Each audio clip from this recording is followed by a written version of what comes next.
we begin a new 5-part reading from The Magic of My Youth by Arthur Calder Marshall. His memories of his early life in Oxford and London in the 1920s. The Magic of My Youth is abridged by David Burke, and the reader is Alan Rickman. Part 1, The Beast, the Poet, and 2 Large Elephants.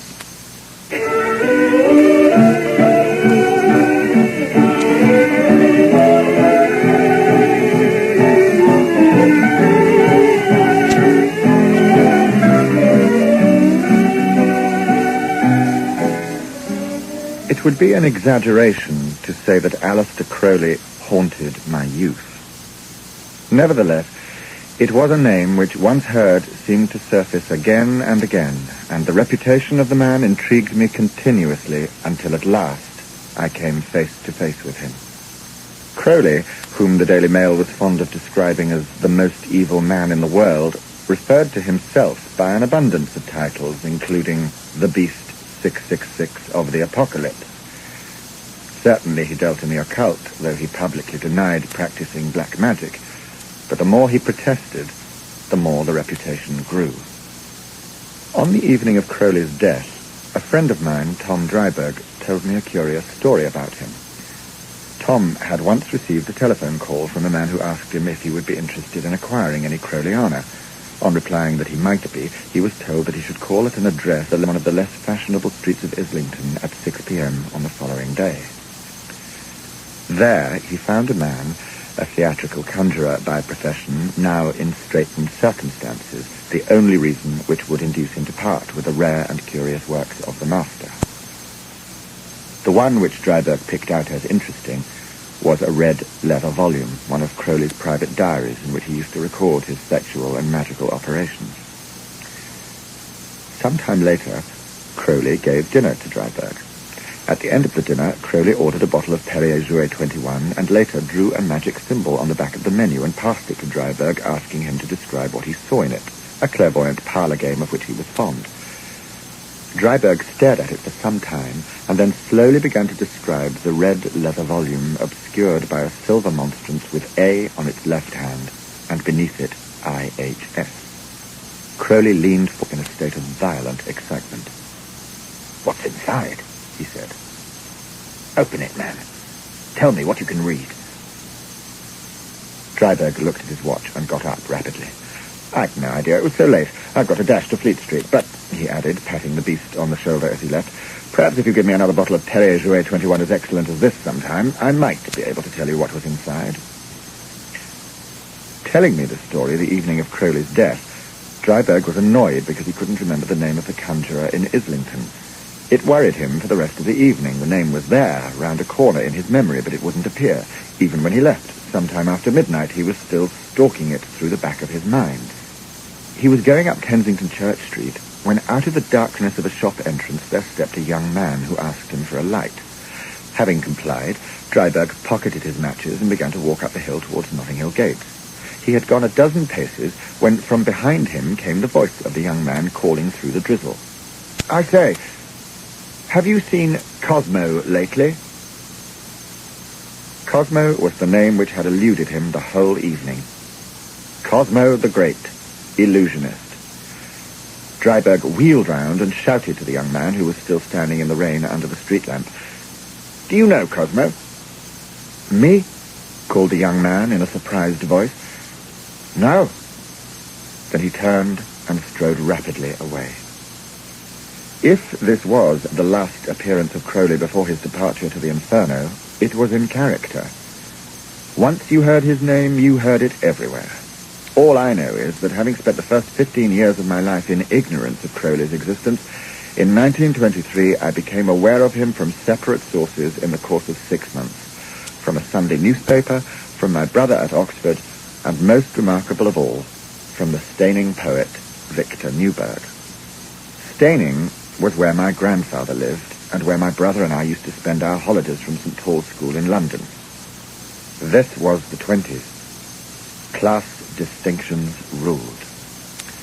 The only person who fitted into no social category was the poet, as Victor Newburgh was known in the town. He lived in a tumble-down cottage with a sign outside announcing the Vine Press. Each morning he would emerge from Vine Cottage with a string bag and an obese white bitch and make for the high street. He carried an ash stick, and he was always dressed in a frayed Norfolk jacket and knickerbockers with stockings which rode in rucks around his spindly legs and shoes so old that the leather was cracked. In his person, he had lost all vanity or self-respect. Smudges would remain on his face for hours, even days. He shaved customarily every third day, and it was difficult to know which was the more distressing, his tramp-like half-beard or his face clean-shaven, for he never mastered the skill of shaving, and when he had done hacking at his hairs, his face was as scarred and gashed as if he had been dragged through a thicket of brambles. As he walked down the street with his stick over his arm and the string bag in his hand, he looked like a king in motley, or Charlie Chaplin playing Haroun al-Rashid. Even to his friends, who knew him not as a poet, but as Vicky Bird, he could be a disconcerting companion. He had a loud and uncontagious laugh, as abrupt to begin and end as the cry of a parakeet. Walking with him in a public street, I used to try to avoid anything even remotely mirth-making because I was so embarrassed by his strident cackle. But his humour was so intricately wired that even the most circumspect conversation might set it off like a burglar alarm. Naturally, we were curious about this strange man's past. My brother did some diligent search and came up with the Crowley connection. He wrote to me, "It appears that Vicky Bird went into the middle of the Sahara with Aleister Crowley, and drawing up a circle in the sand, they summoned up the devil. Crowley and the devil tried to hold a serious conversation, but Vicky Bird kept chipping in with questions of a purely ostrobogulous nature." This was a favourite make-up word of Vicky Bird's, meaning bawdily irrelevant.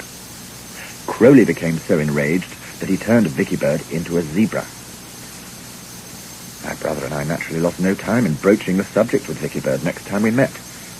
He did not appear amused. "I expect you'd like to know what really happened," he said, "because I can assure you that it is inaccurate in almost every detail as well as in substance. In the first place, we did not go into the middle of the Sahara, but merely into the desert a few miles outside Marrakesh. And we did not draw a circle on the sand, but a pentacle, which from a magical point of view is a very different matter." "But did you talk to a demon?" asked my brother. "It is impossible to talk to elementals. It was as a protection against them that we drew the pentacle while we talked to the spirit who wished to be known as P472.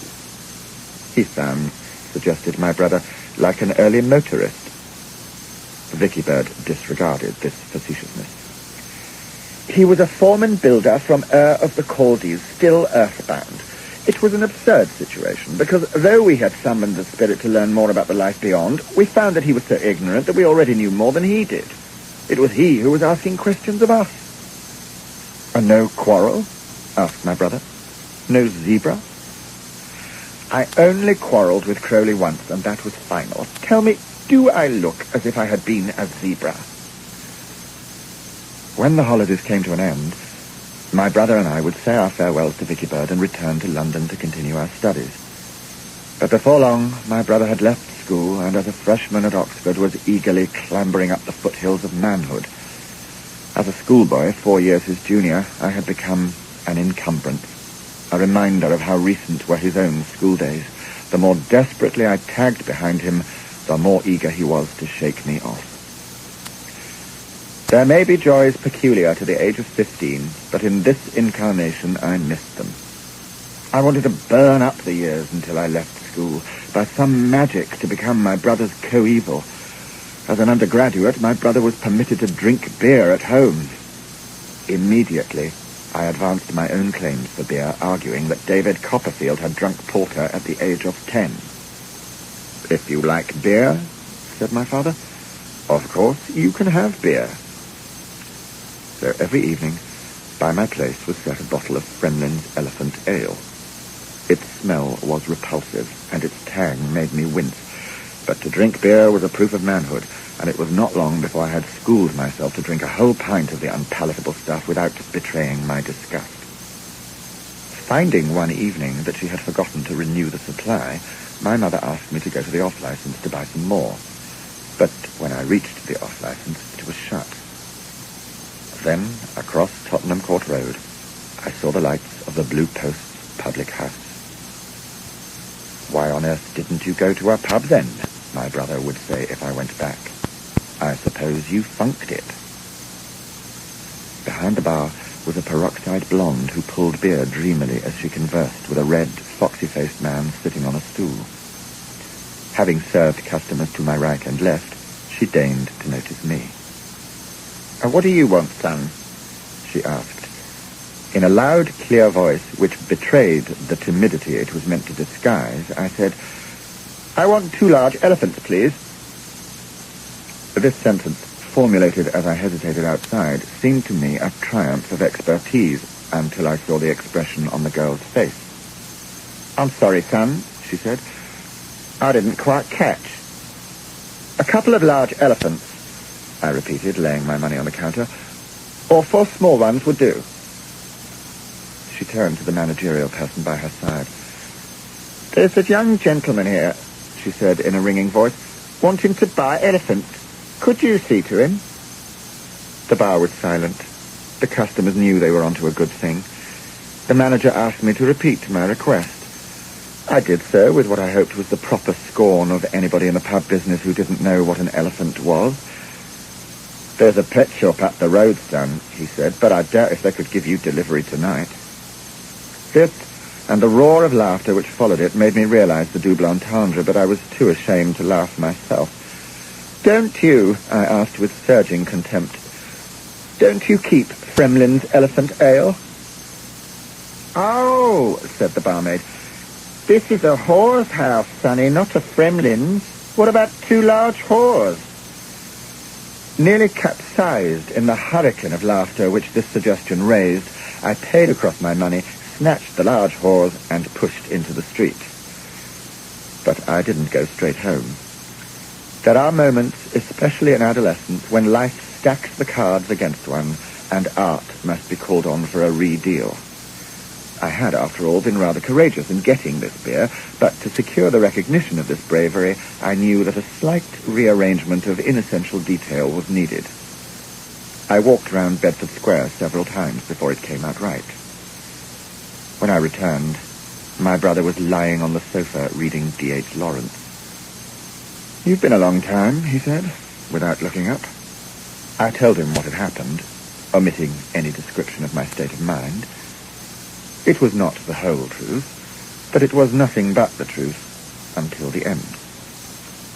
This is a whorehouse, she said, not a Fremlin's. So I said, all right, miss, I'd like 2 large whores. And they all laughed, and then she gave me the change, which was 2pence cheaper than Fremlin's. So I said, thank you, miss. Whores are cheaper in the Tottenham Court Road than elephants are in Great Russell Street. The next day, my mother told me that my brother thought I was less earnest than I used to be. Clearer, clearer, clearer, the skies were clearer, clearer, clearer. There you lose all your blues, laughing and love.